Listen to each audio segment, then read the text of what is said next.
Welcome to the Joy of Cruising podcast with your host, award-winning author Paul C. Thornton, a weekly conversation with the amazing cruisers featured in the Joy of Cruising trilogy, comprised of The Joy of Cruising, Cruising Interrupted, and new release, The Joy of Cruising Again. Each book is a compilation of features about cruisers and cruise and travel personalities from around the world.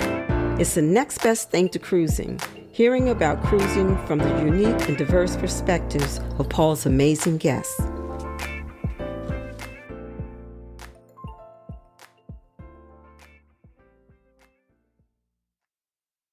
Hello, passionate cruisers. This is Paul. And this week on the Joy of Cruising podcast, I am delighted to welcome a special guest. In the Joy of Cruising books, all the passionate cruisers I write about are special, whether they are ordinary cruisers with extraordinary stories to celebrities, Grammy winners, nominees, a Hall of Famer, to global cruise personalities. Today, I'm honored to welcome Peter Knego, a cruise personality quite unlike anyone I have hosted before. First, consider the sheer breadth of his expertise and passion. Peter is a cruise writer, maritime historian, and collector of cruise ship artifacts. Secondly, Peter has one of the most unique stories I have ever heard. His home is virtually entirely comprised of said cruise ship artifacts. I don't mean filled with, although that's true too. Peter has a collection of over 200 cruise ship models, but remarkably, every part of his home is made up of panels, artwork, stairs, furniture, including bars from scrap ships. I could easily spend this entire interview on just one aspect of Peter's amazing background. I'm sure he could regale us with stories of maritime history, and I am somewhat familiar with the travel writer Peter. He is a contributing writer for Quirky Cruise and was mentioned when I wrote about Quirky Cruise and Cruising Interrupted and hosted Quirky Cruise on the Joy of Cruising podcast. Today, however, I will focus mainly on the collector aspect of Peter's persona. Besides, Peter has an open invitation to come back on the podcast to tell us more. You can learn a great deal about Peter the collector and his passion for older ships from his website, midshipcentury.com, and YouTube channel, Peter Knego's Midship Cinema, described as unique, exclusive, and personally captured video of the world's great ocean liners and cruise ships, past and present. This excerpt from midshipcentury.com captures his reason for being, Peter's raison d'etre. Today's mega cruise ships offer a myriad of amenities to make the passenger forget he or she is even at sea. But unlike ocean liners, these boxy monoliths are fitted out like modern hotels with store-bought furnishings and fire-resistant material.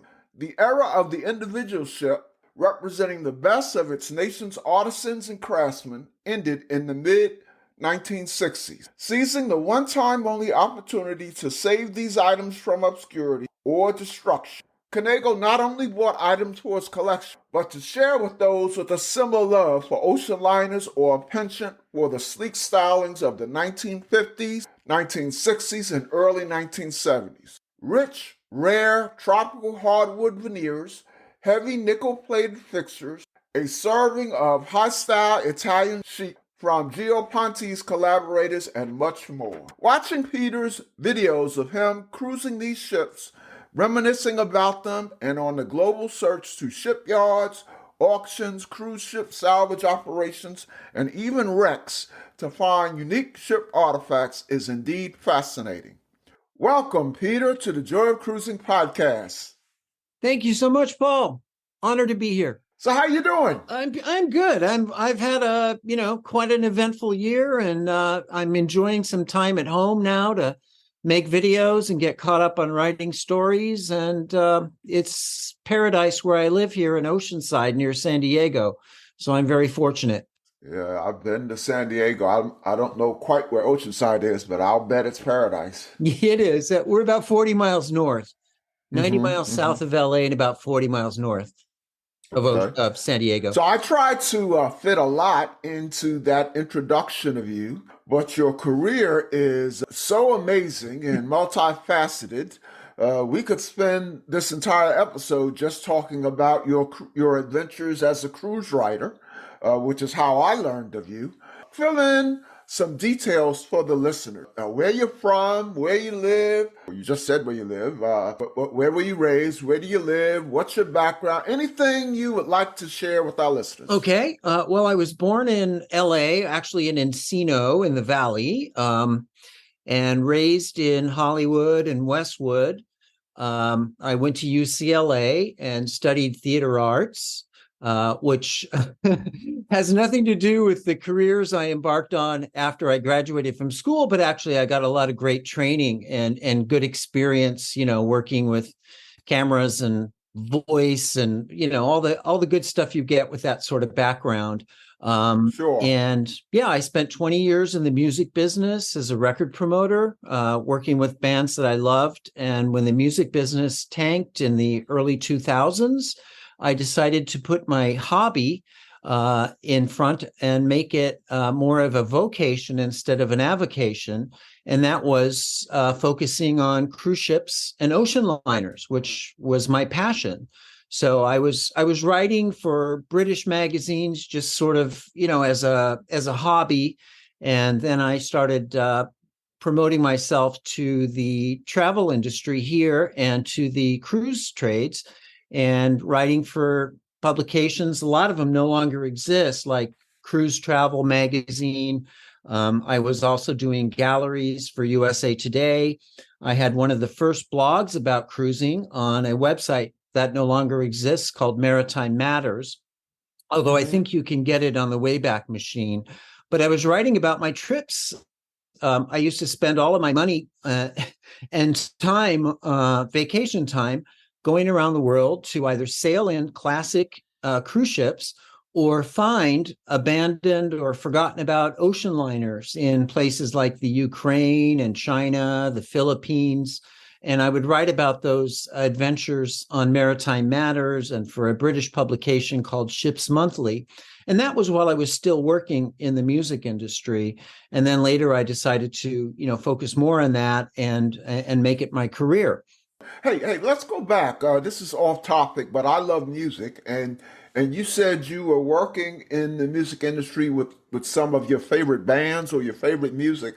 Just out of curiosity, say something. What kind of music did you like, and who did you like? Well, there's this band that I absolutely loved, who nobody had really heard of, but they were so influential. Their name is Sparks, and there's actually a movie that came out about a year and a half ago called The Sparks Brothers, about these guys. And they influenced all of the electronic bands of the 1980s. They were the first band to work with this producer, Giorgio Moroder, who did Donna Summer and the Midnight Express soundtrack. He won Oscars, very well known. Yeah, I like that music. So Sparks was his first rock and roll band. They were a rock band before. Their first album was produced by Todd Rundgren. They were produced by Tony Visconti, who did David Bowie. They were very big in England for a while. Queen opened for them. Van Halen opened for them. The Bangles, all of these bands that went on to be super famous. And for some reason in America, Sparks never had a proper break.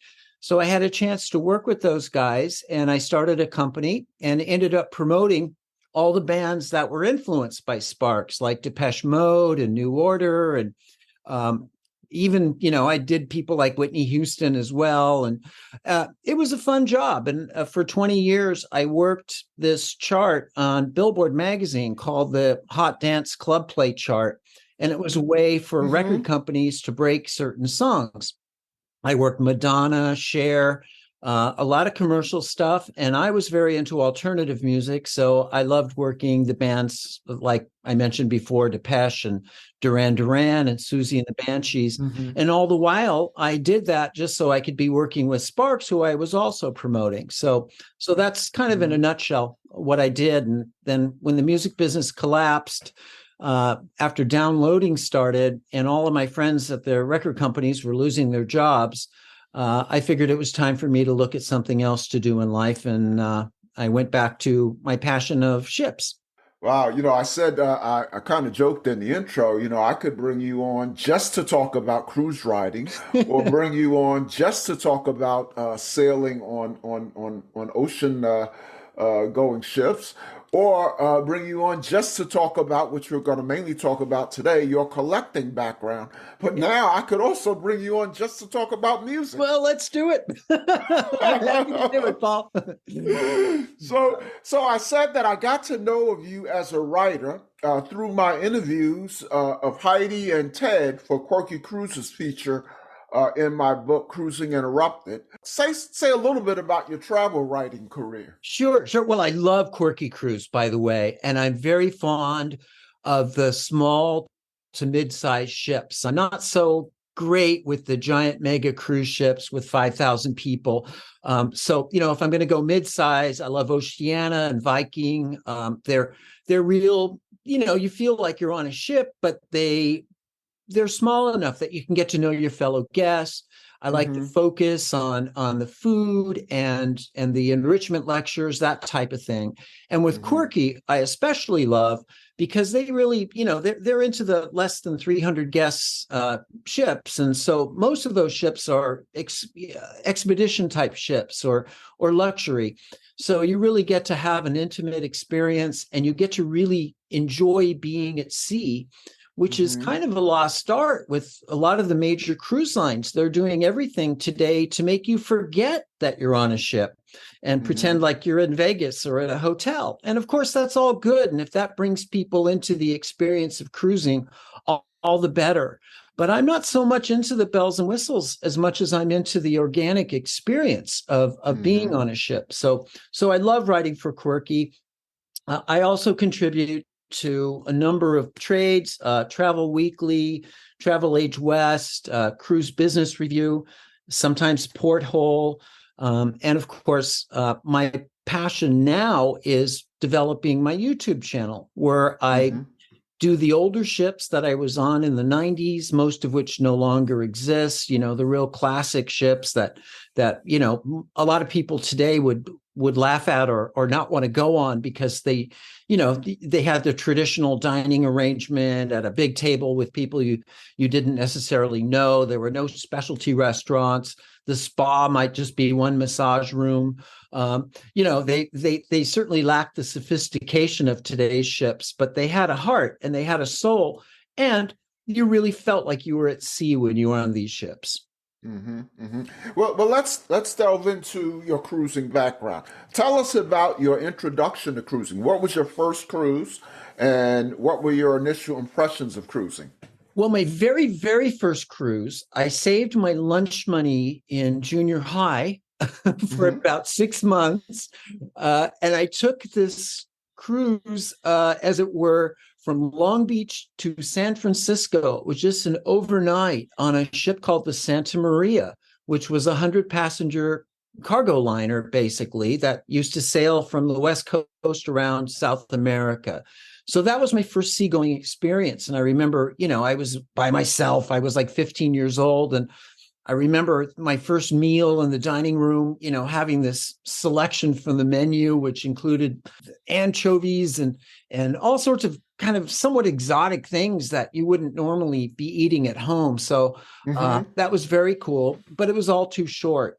My first proper cruise was in 1980 when I was in college and I was working in a movie theater. So I was able to scramble up enough money and share a 4-berth cabin with 3 of my fellow employees. We all got fired, by the way, when we got back because my manager was so mad at us for leaving. But we sailed on the Oceanic Independence, which was the former SS Independence. It had just come back into service after being laid up, and it was sailing around the Hawaiian Islands for the then brand new American Hawaii cruises.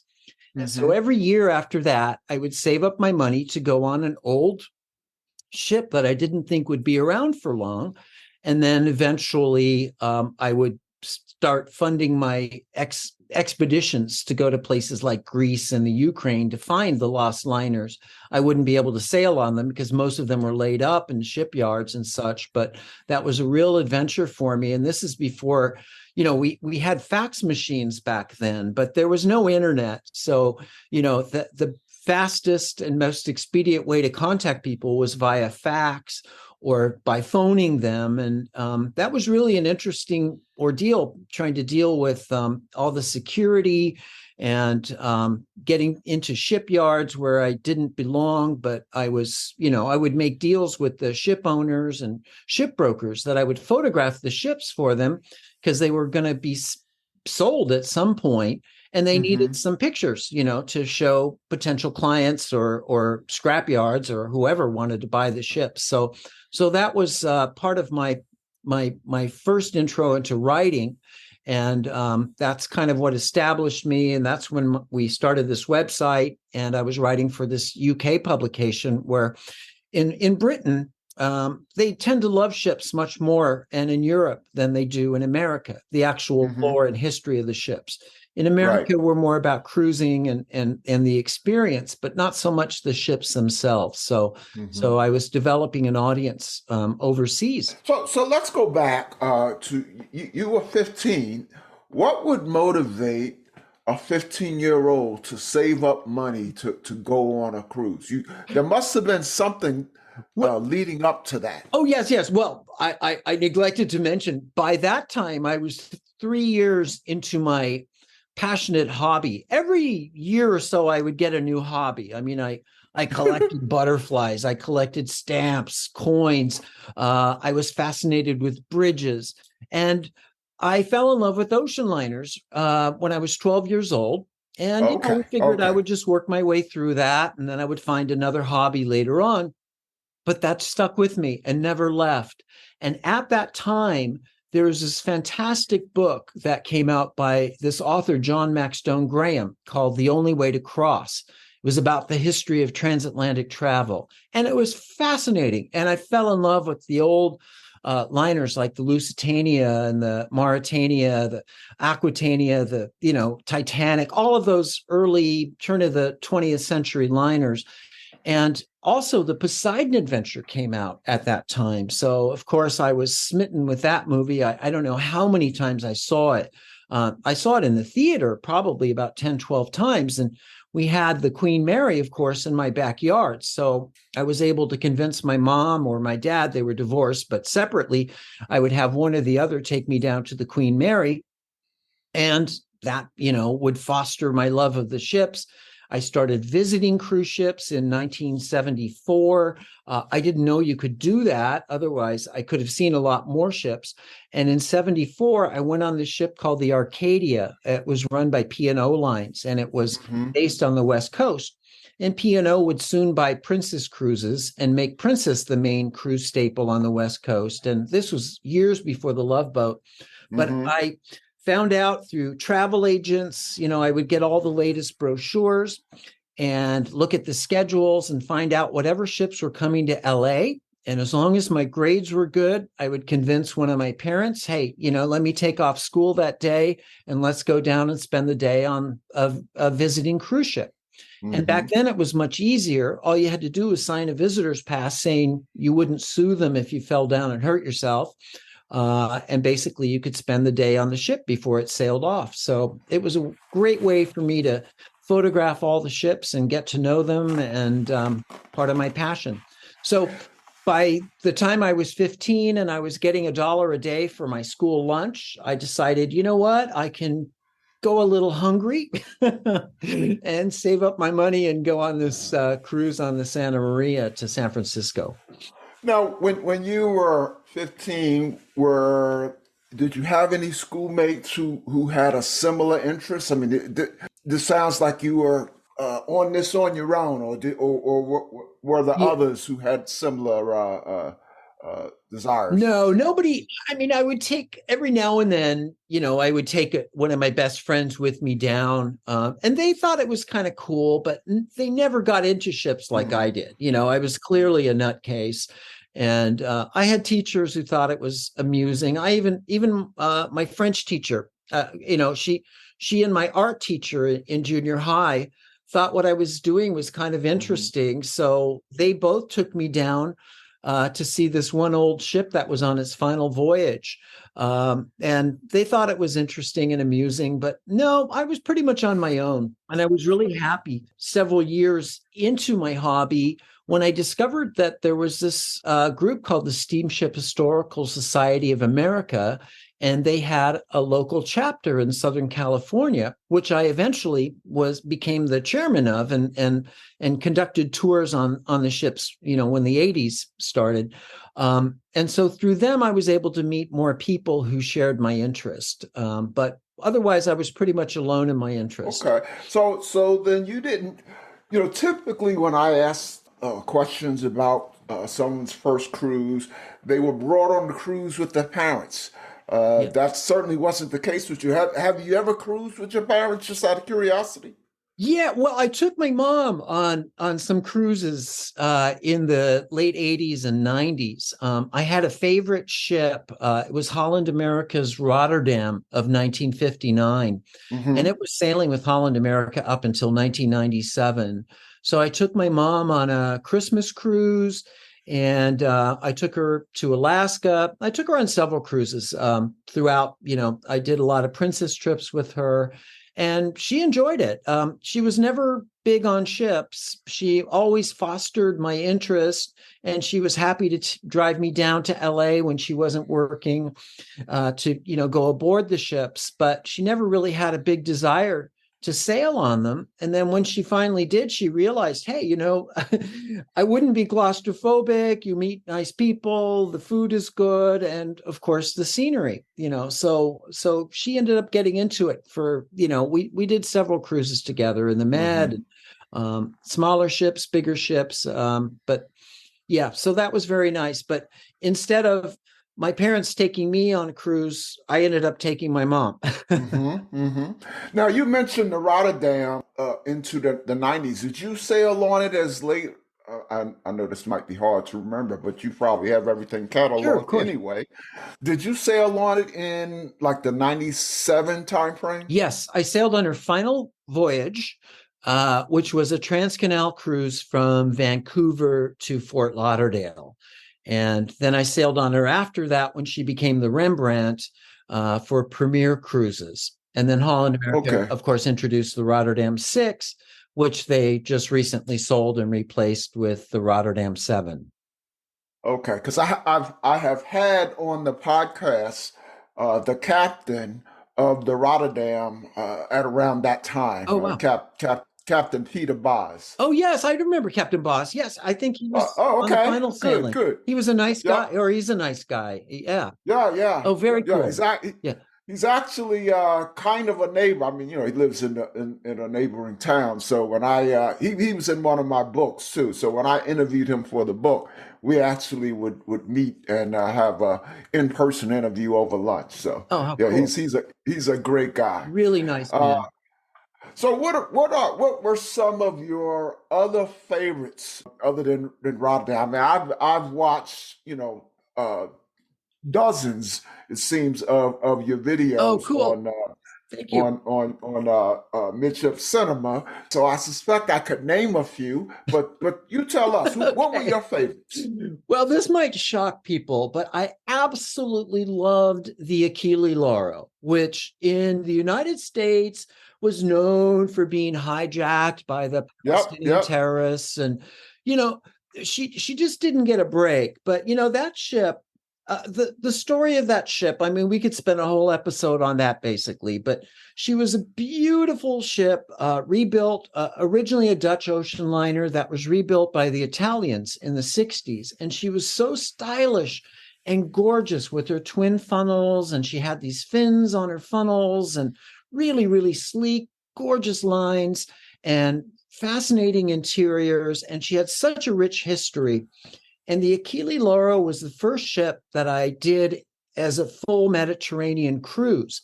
Ironically, this was just 3 or 4 weeks before she caught on fire and sank off Somalia. So my videos of her are really at the very, very end of her life, and she's still in good shape. I mean, at least cosmetically, she looked good, and she was just a beautiful ship with so much character. So I was really crazy about that ship. I love Let me interrupt. I watched that episode, and it was maybe the first episode where I actually had heard of the ship. Oh. And although my recollection was a pretty sad one. I mean, wasn't a man in a wheelchair? Wasn't he? Yeah. Yeah. Okay. They made a movie. They actually made several movies about it, but there was a passenger in a wheelchair that they shot and threw him overboard. Wow. So he was murdered in front of his wife, and it was a horrible story. And of course, that made the news, and it was an international incident. And that's what the Achille Lauro was best known for. That's vivid in my mind. The newspaper,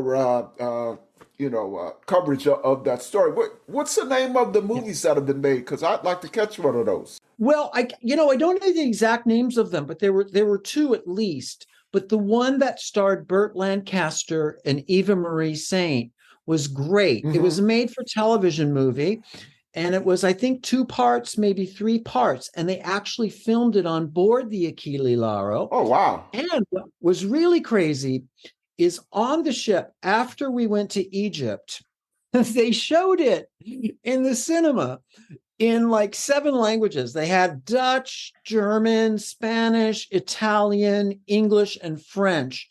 And I think even some other language too. Anyway, they showed this movie in the theater of the ship being hijacked while you were sailing on the ship. It's like showing the Titanic, on the ship. So anyway, it was fascinating because the people loved it. I mean, the Europeans, they had a whole different perspective on the Achille Lauro. Instead of calling her the ship of doom and death, they celebrated the ship for having this history and for having survived. She collided with other ships. She caught on fire several times. And of course, that's how she ended her career. She caught on fire and sank off Somalia, and again made headlines when they had to evacuate all the passengers onto a tanker.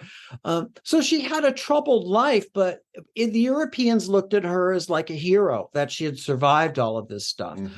So it was fascinating to be on the ship and watch the movie in the cinema on board. Wow. So name some other highlights of those old cruises. Well, I shouldn't say one old of my because other you're favorite, still doing it, but sure. And I've got many, many more videos to make. I started shooting video in 1992. I've got maybe 2,000 hours of footage. And of course, I shoot video now, as does everybody now. But back then, very few people were actually doing video. They were just doing still photos, which I also did. Right. The Constitution, which was the sister ship of the Independence, and I sailed in her in Hawaii in 1994. That was fantastic. She was the ship Grace Kelly took across the Atlantic for her wedding party in Monaco. And Grace Kelly came back and christened her when she was brought back into service for American Hawaii.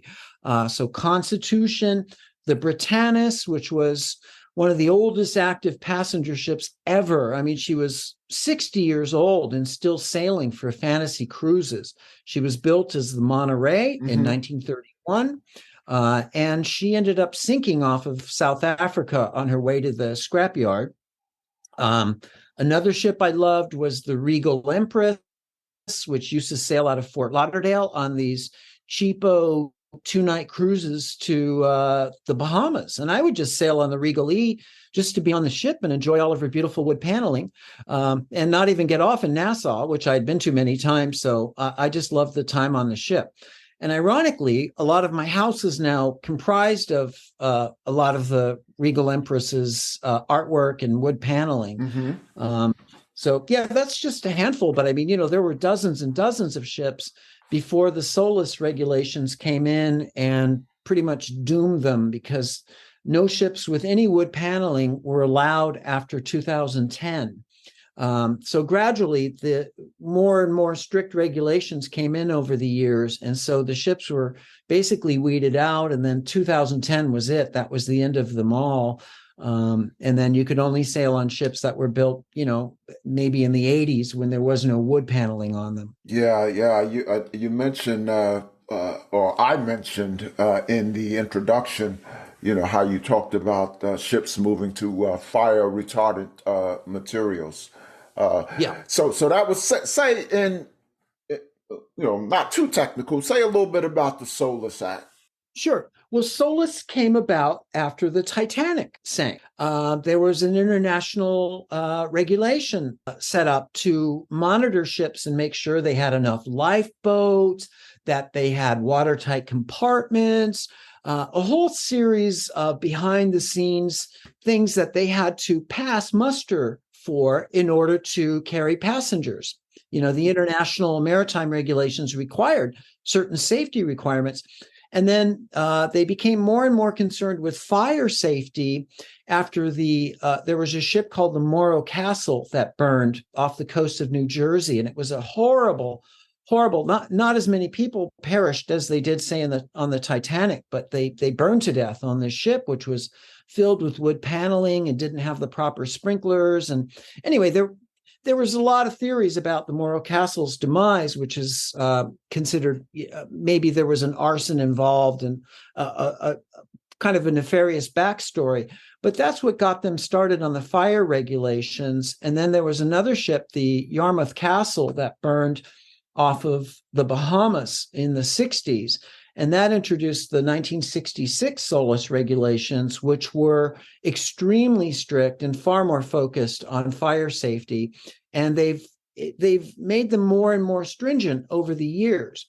But what's ironic is ships still catch on fire even without woodwork. And the plastics that they use instead of the wood actually are more dangerous, because long before you'll die of the fire, you're inhaling these toxic fumes from the plastics and such. Right. So anyway, there really is, it's all about good maintenance, sprinkler systems, using fireproof materials as much as possible.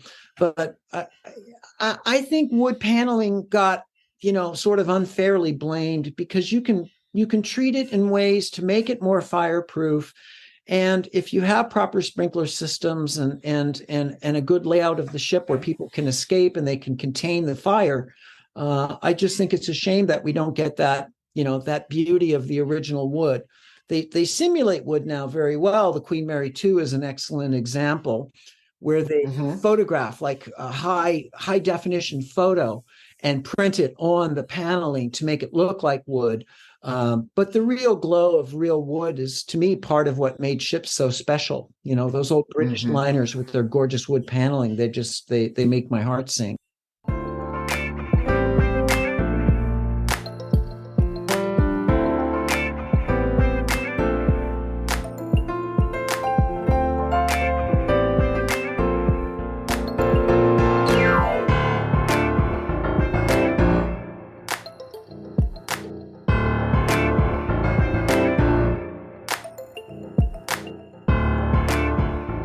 Now I understand a whole new set of regulations came out after the Costa Concordia. I don't know if that was another update of the Solus regulations, but I recall in talking to in interviewing Captain Boz, he mentioned a lot of things that captains used to be able to do, they no longer could do because of the fallout from that. Let me ask you, have you ever visited that wreck? Well, I went to Giglio, the island where she was, yes. And of course, I didn't go on the wreck. It was impossible and obviously really dangerous. I mean, there was nothing you could stand on unless you climbed on the hull, because the decks were practically vertical. But I did witness her there. I took a ferry over and documented her. Thanks for bringing that up, because I actually should do a video about that, because that was quite an adventure.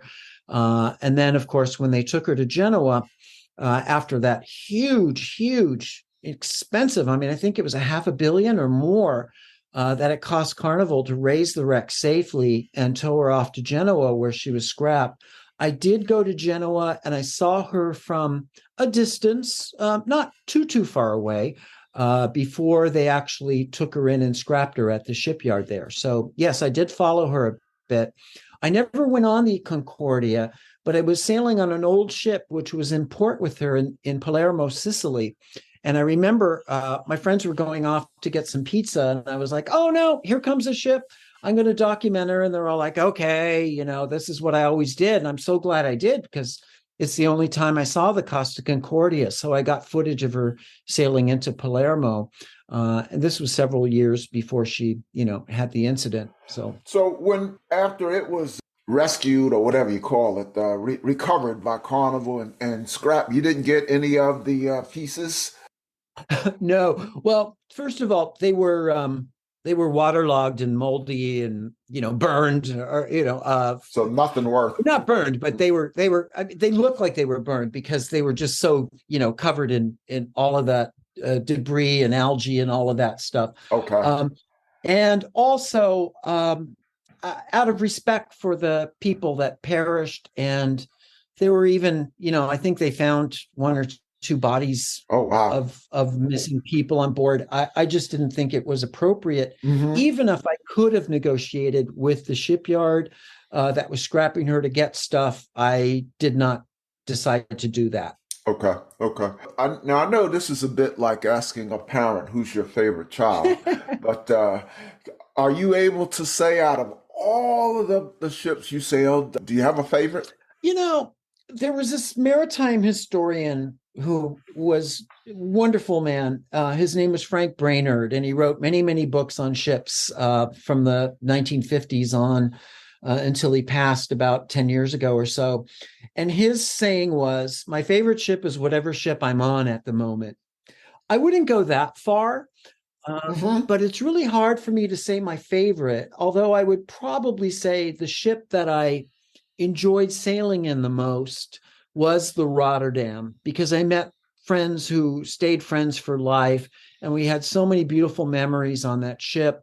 And unlike some of the other ships that I was sailing in, which were more down market and the food wasn't so good or the service wasn't great, the Rotterdam was beautifully maintained.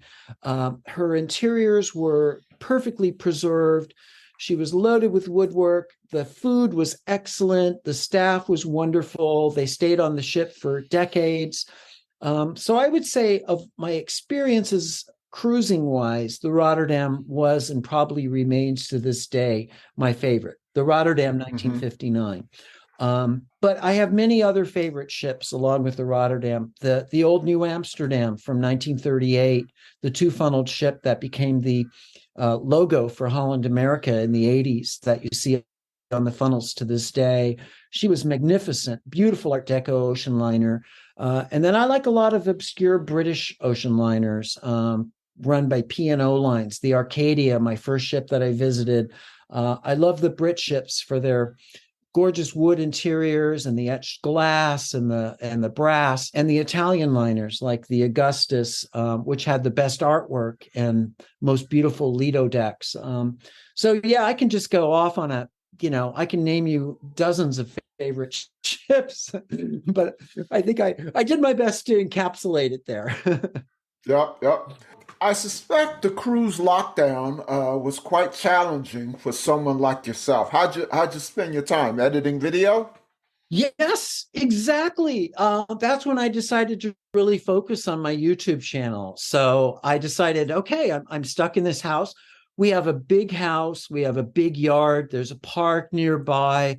So we could go running. We could, we weren't trapped. If I were in a New York apartment, I probably would have, had a nervous breakdown. But because I live in this house surrounded by all these beautiful artifacts, and I had all this video footage that was just sitting there, I decided to, sit down with it and edit video. So that was how I whiled away the time. And I think I had a much better time of it than a lot of my comrades. Mm-hmm. So I feel very fortunate in that regard. What was your first cruise after the restart? Well, that was on a ship called the World Traveler from Atlas Ocean Voyages, or World Navigator. I'm sorry, that was their first ship. I sailed on the Traveler as well, the sister ship, And we flew to Greece, and, flying was insane at that time, dealing with the masks and all the tests that you had to get beforehand. And we had to do the same thing on the ship. And we were in the middle of a horrible heat wave, but it was so nice to actually be back out in the world. Although that ship, unfortunately, and this was on our maiden cruise, we were sailing to Alexandria. Somebody got COVID on the cruise. Oh, wow. And I was sitting on the back terrace with some of my colleagues under the moon, having, dinner, post-dinner drinks. And we watched, and all of a sudden the moon shifted from one side of the ship to the other after we had departed Crete for Alexandria. And we realized that the ship was turning around. And then they announced that somebody had COVID, and Egypt would not allow us to sail into port. So we had to go back to Crete, and they had to disembark this poor guy and put him up in a hotel and quarantine and all of that. And then Atlas had to charter 2 planes to fly us all to Egypt because our flights back home were all from Cairo. So we couldn't just, get off the ship in Crete, although some people made new arrangements. So that was our sort of adventurous return to cruising. You had quite a return. Yeah. Yeah. Wow. Well, Yeah. what was your next cruise? What was your first real cruise coming back? Well, that was a real cruise. I know it's real, but I mean an uneventful cruise. Well, they were all sort of eventful for that next year or so. We all had to wear masks in public places and, take them off at dinner. And they were, on most of the ships, we would have to get tests, throughout the cruise. And I'm glad that that's behind us now. And it's just lovely now to go on a cruise and not have to be worried about that. So let's talk about the collecting aspect of your multifaceted cruising background. So your YouTube channel, Peter Knego's Midship Cinema, chronicles both your cruising and collecting. Give our listeners an overview of the channel. Welcome the listeners to please come have a look at my channel. If they like classic cruise ships, the ones we mentioned earlier, the Constitution, Achille Lauro, Britannis, they're all on there with cruises that I documented back in the 90s. And then I do histories of certain ships, like I did a history of the Sea Cloud, which is this beautiful yacht-like, well, she was built as a yacht. She's a sailing ship now that carries 100 passengers, built in 1931. And so my experiences on cruise ships, old and new, are documented on the channel. I've got tours of the modern ships like the Carnival Celebration, the Rotterdam, a lot of the smaller ships out there. And I get very into the details. I like to talk about the ships. I like to talk about the decor, the design aspects that make the ships unique. Not so much about, what trendy restaurant there is, but I do talk about the food as well. But I hope my videos are found to be informative and entertaining as well. So I do welcome visitors to that. I also have the website Midship Century, which is where you can find histories of the ships that I've gone to India to document while they're in the scrapyard on the beach, and rescue fittings from artwork, doors, paneling, railing, you name it. Interesting and classic and worthy of salvaging. I did my best to rescue that. So that's on that site, but I will have a caveat there. I haven't updated the site in a while. The person who runs my site has gone on to other things. So I've got to hire some nice young person who's very savvy with website building to add some of the new things that I've gotten. My latest container from India was from the 3 of the original new builds for Carnival, the Tropicale, the Holiday, and the Celebration, which all went on to different careers after they left the Carnival fleet. But I rescued some of the original fittings from those ships. And actually, in San Diego at the Maritime Museum, some of the fittings from those ships and others are available to view at this exhibit. it covers everything from sailing ships to the modern day cruise ships. So if you want to see this beautiful mermaid ceramic panel from the Holidays lobby, that's there, along with the sculpture that was by the swimming pool of the Island Princess, which was featured on the Love Boat. Because a lot of people don't know, the Love Boat wasn't just filmed on the Pacific Princess. It was filmed on the island as much as or more than the Pacific, which was the Pacific's twin. But of course, for consistency, they had to keep Pacific as the name of the ship. So the beautiful little girl that was by the pool, a bronze sculpture by this famous Scandinavian artist, Per Ung, is visible. You can actually go touch it at the museum. Piano bar panels from the Tropical by Joe Farkas. These backlit lucite piano panels are also there on display. So there's a lot of the new ships as well as some of the older ships that you can see. So yeah, in a nutshell, I've spent the past 20 years going to the scrapyard and buying chairs and all of these other fittings. I've rebuilt my house from everything. Every door in my house, except for the shower doors, is from an ocean liner or cruise ship.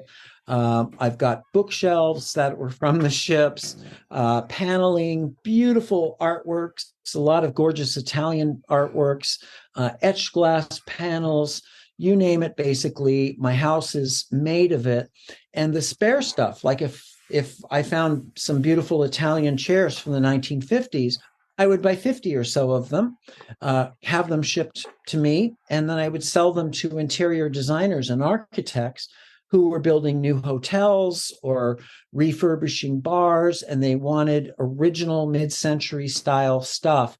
I had it. So it was really fun. Some of the things went to movie stars' homes. I'm not allowed to name one particular movie star, but I can, I guess, say that he was in this movie called Pirates of the Caribbean. And when he bought a house in the Caribbean, he bought this huge panel from this person that I was consigning artworks to, and it now graces his home in the Caribbean. So there are a lot of beautiful things that are just top-notch, excellent state commissioned artworks that I rescued from a lot of these ships that still had these artworks. And the owners were not the original owners. They had been sold to second and third owners who had no idea what treasures they had on these ships that were, sailing on short cruises to the Greek islands or serving as hotel ships in the Philippines and such. So I got very lucky with my timing. Sadly, all of those classic ships are gone now. So if I, continue doing this, it'll be from ships from the 90s and such. So I'll have to make some decisions as more of these ships go to the scrapyard in the future. That unnamed actor from Pirates of the Caribbean, does he or she know Yeah. that artifact, or that piece came from the collection of Peter Knego? Well, I don't know that he knows that, because the person I consigned stuff to, of course, he's the middleman, and he's the guy with the connections. I'm the guy with the stuff. So he's not going to let his clients know where he gets his stuff for obvious reasons. And I don't blame him because he doesn't want to be cut out of the deal. Okay. Right. So, okay. But what I was kind of getting to is other than, like you mentioned, hotels and places like that, are you known in any circles as a collector? I believe I'm known. I've been on like CBS Sunday Morning and featured in the New York Times, and San Diego Union Tribune did a cover story about me. It must have been a slow news day because I was shocked. I got the newspaper and I was on the cover. I was like, oh my God, front page. That was good stuff. So I've been on a lot of, TV shows as a historian and person, who collects. They've come and filmed in the house. Peter Greenberg, who I work with a lot, the very well-known CBS News travel writer and journalist, uses me and definitely mentions my collection. So I think within the industry, I'm pretty well known for sure. And I think there are people out there, they've seen me, like some of my friends, like their parents even will have seen me on some show and gone, "Oh my God, that's Peter," Now, So, of I'm course. sorry, go ahead. Oh, no, I was going to say, but I hope to do more and be featured more. And of course, I hope that there will be more of this in the future. So I think people do know who I am a little bit. So you alluded to your house, and we're going to talk about that in a minute. But a couple of quick questions before we get to that. When you mentioned that some of those pieces from the Ecstasy and those early Carnival ships, I think you said they were in like a museum. Yeah, the San Diego Maritime Museum, which is right next to the cruise terminal. So any of your listeners that are taking a cruise out of San Diego, if you have free time through next June at least, they will have this exhibit on cruise ships and ocean liners called Steam and Splendor. So when you say through next June, does it come back to you at that time? Yes, or they will ask me if I'm willing to let them keep it for longer if it does well, and I think it's doing pretty well. And I'm certainly open for that. I've got a few blank spots in my house where I let these things go. Like, we don't have the statue by our swimming pool at the moment, but I'm just happy for people to see these things. I mean, part of the reason I rescued them is not only for my own enjoyment, but I look at myself as the caretaker. While I'm here on this planet, I can enjoy them in my house. But I really want these things to have a home and to be appreciated long after I'm no longer here. So the more museums, the merrier. I'm happy to work with anybody that, wants to get these things on display and visible, to the public, because they're beautiful and they might make people appreciate ships more, I think, than they do now. A related question, you mentioned midcentury.com. I noticed that on midcentury.com, you do sell some maritime artifacts.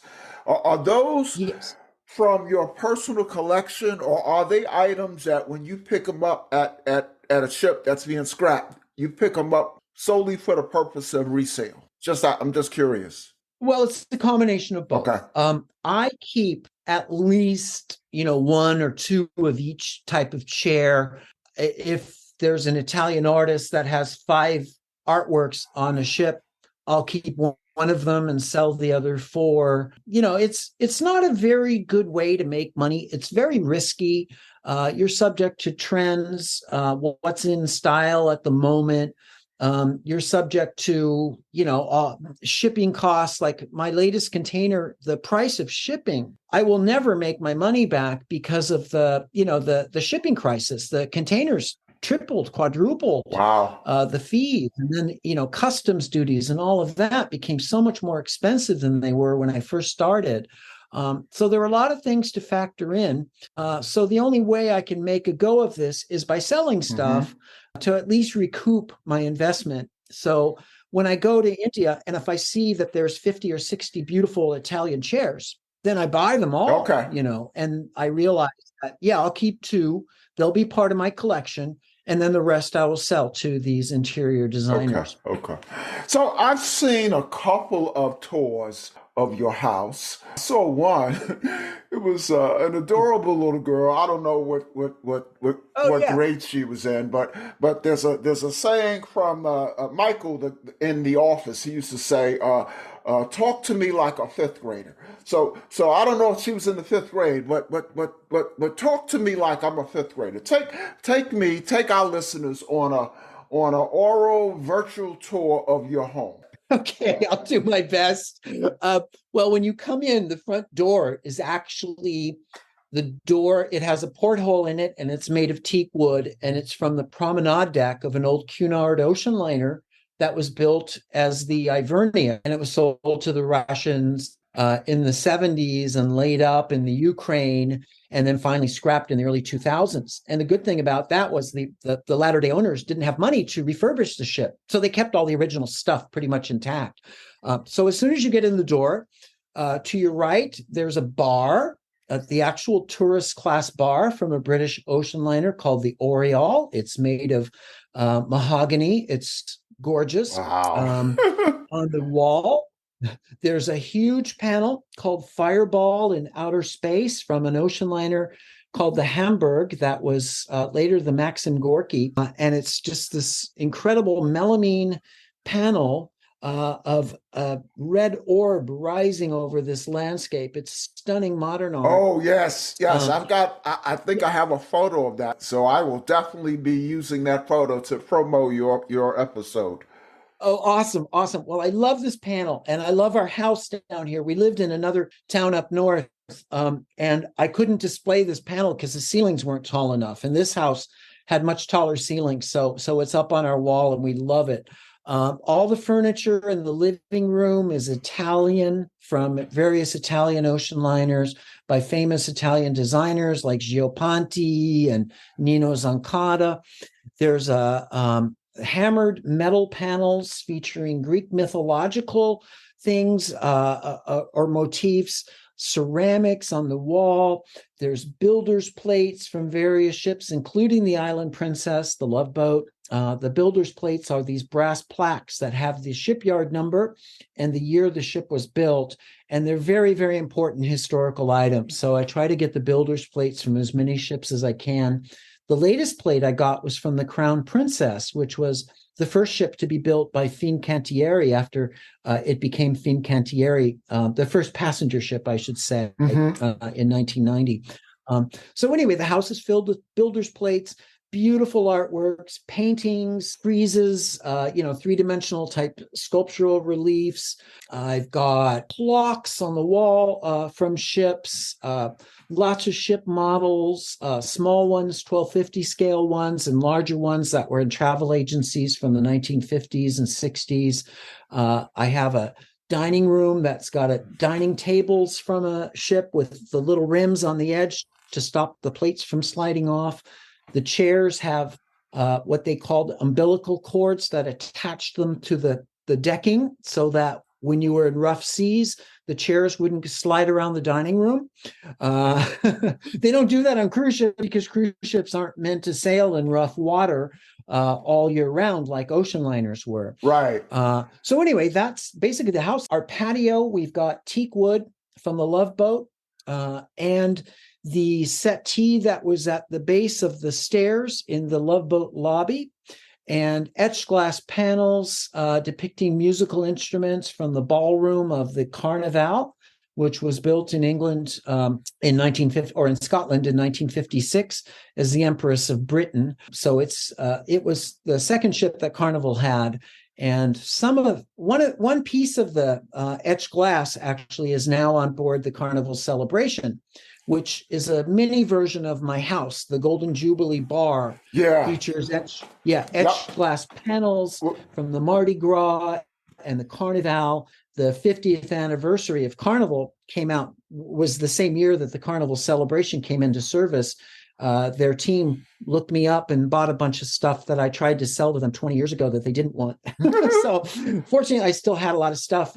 Their history is now preserved on board the Carnival Celebration. Yeah, and we're gonna talk about that celebration. I know you did a video on celebration. Let me ask this. Oh, you know what? My favorite piece, besides the panel with the red, what is that? Like a sun? Fireball. Yeah, fireball. Well, it's called Fireball in Space. Yeah.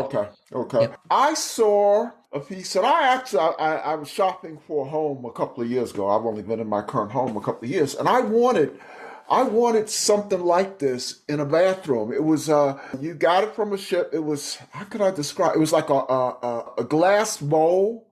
It's like a sink, a double sink with glass. Each sink had a glass bowl. Do you remember what I'm talking about? Gosh, no, I'm not. Well, I'm blanking on this, Paul. Oh, okay, I know.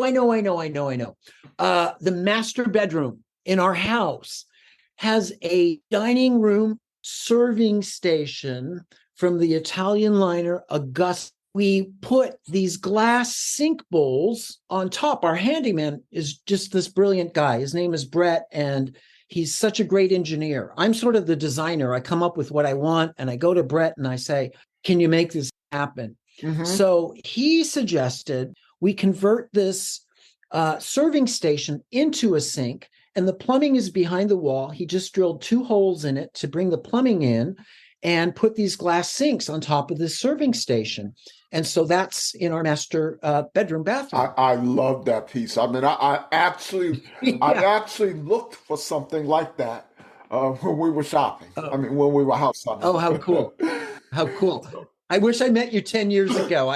I had a few extras of those, and now they've been sold. But now some of these pieces are from renowned artists. They're obviously originals. Some from famous places such as the Love Boat. I don't mean to pry. Can you say anything at all about the value of some of these pieces? Well, I can't necessarily get into specifics of value, but I will say that we live in a pretty nice house, but I think all of these things together are more valuable than the house itself. A lot of the artists, like there's this one particular artist, Emanuele Luzzati. The Italian government hired him to do a lot of their ships in the 50s for different cruise lines or steamship companies. And by coincidence, these ships from different companies were going for scrap at the same time, and they were filled with Luzzati artworks. So I knew from all my studies and the history, reading about these ships over the years or documenting them. So I rescued tons of his stuff, and they are just spectacular artworks. They look like Picasso. They're not quite as dark as Picasso. They're more light, uplifting. They depict mythological scenes. They're either paintings in gold leaf or ceramics or metal screens. So anyway, I have this massive collection of Luzzati. There's actually a museum in Genoa dedicated to Luzzati in a 13th century fortress, and they don't have anything on the level that I have.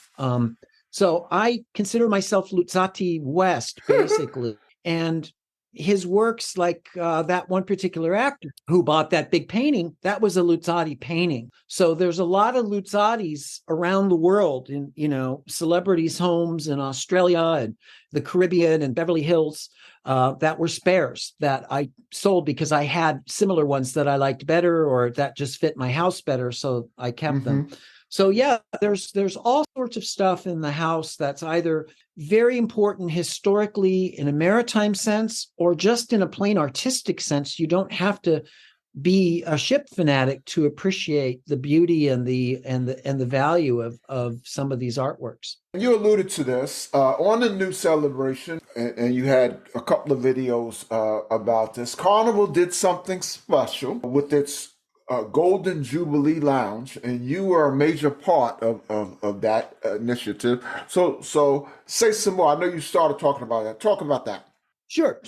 Well, the Golden Jubilee, there's a beautiful brass telegraph from the bridge wing of the Carnival, the second ship, and it was the Empress of Britain. It's a gorgeous Chadbourne brass telegraph, and I really didn't want to sell it, but I thought, thousands of people are going to be able to enjoy this. And, it's in my kitchen, basically. And I enjoyed it every morning when I had my coffee. But I have an opportunity to really share something special. So that's there. This 20-foot wall of glass from the Mardi Gras, what was the Mardi Gras casino, originally was a beautiful first-class lounge on the ship when she was Empress of Canada.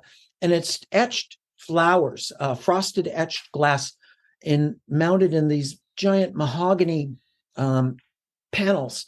So it's a gorgeous piece, and it was just sitting in my garage, So of course, when Carnival wanted it, I was terrified that it might get broken. I didn't have a place for it in my house. So that's there. There's a lot of other etched glass panels. The builder's plate, the brass builder's plate from the original celebration. I never wanted to sell builder's plates, but I sold Carnival that, and the bell from the Jubilee, which will be on the new Carnival Jubilee, which is being, built now, along with the Jubilee's builder's plate. So, I'm getting to the point in my life where I realize, if I'm lucky, I'll be here another 20, 30 years. but I have to start thinking now what I want to happen with all of this stuff. So I was thrilled when I had the opportunity to contribute to the Golden Jubilee. On the new Jubilee, will it also be called the Golden Jubilee Lounge, or that's something different? No, unfortunately, this is a one-off deal with Carnival. I bought the items from the original Uh-huh. Tropical and Holiday. I have these gorgeous ceramics by Helen Weber depicting different parts of the United States that people like to travel to, and these two big, beautiful mermaids. And you can see one of the mermaids at the San Diego Maritime Museum on exhibit. And I was really hoping Carnival would want to buy these things. And the stained glass ceiling from the celebration, which depicts the Normandy and Queen Mary, designed by Joe Farkas, Carnival's architect at the time. And it's a magnificent panel. It's 16 feet wide. So I've got to find homes for these things. And I'll be putting them on the Midship Century website at some point now, because Carnival just basically said, no, this was a one-off deal. Okay. So good luck. Peter, before we let you go, we are Facebook friends, so I know a little bit about your parents. I've seen photos of your mom, who was absolutely gorgeous, and many of our listeners have likely seen photos of your dad, or not photos, but have likely seen your dad. They just don't know it. In researching you, I came across a great quote. You said, "I wish I were a fraction as interesting as my parents were." So could you say, for listeners, could you say something about your parents? Sure. I'm thrilled to. My father was a very tempestuous, kind of a tortured soul, but he was an artist and an actor.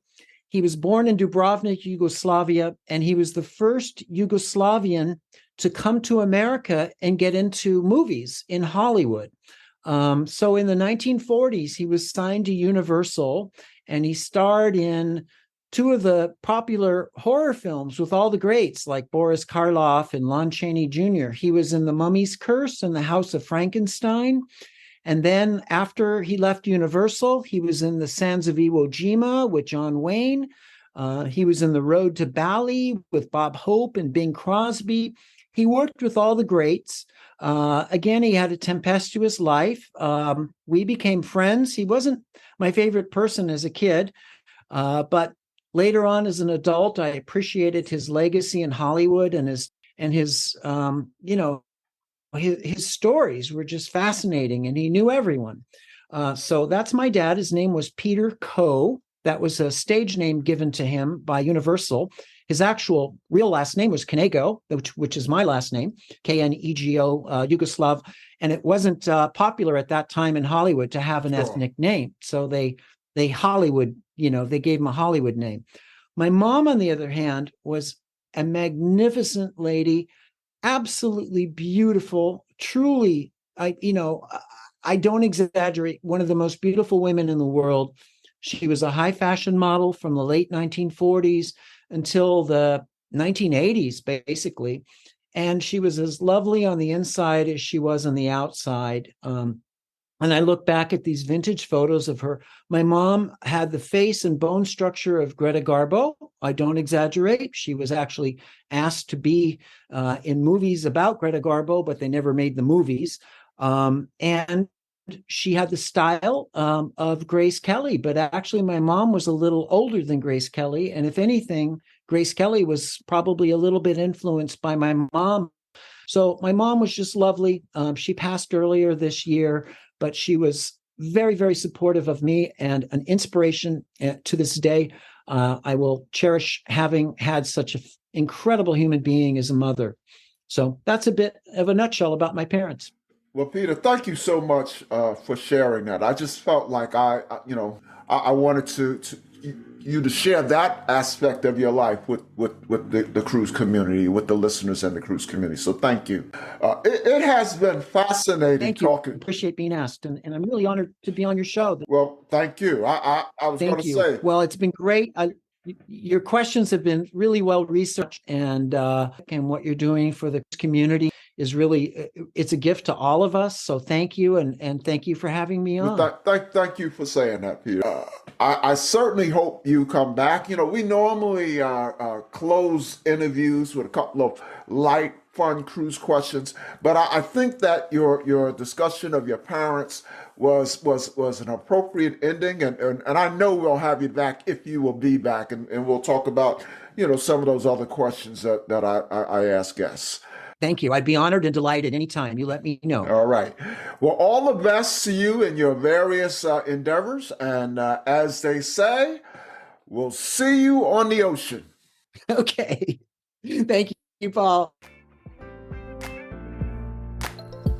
The Joy of Cruising and Cruising Interrupted, each $16.99 plus shipping, and new release, The Joy of Cruising Again for $18.99 can be ordered at the link on thejoyofcruisingpodcast.com.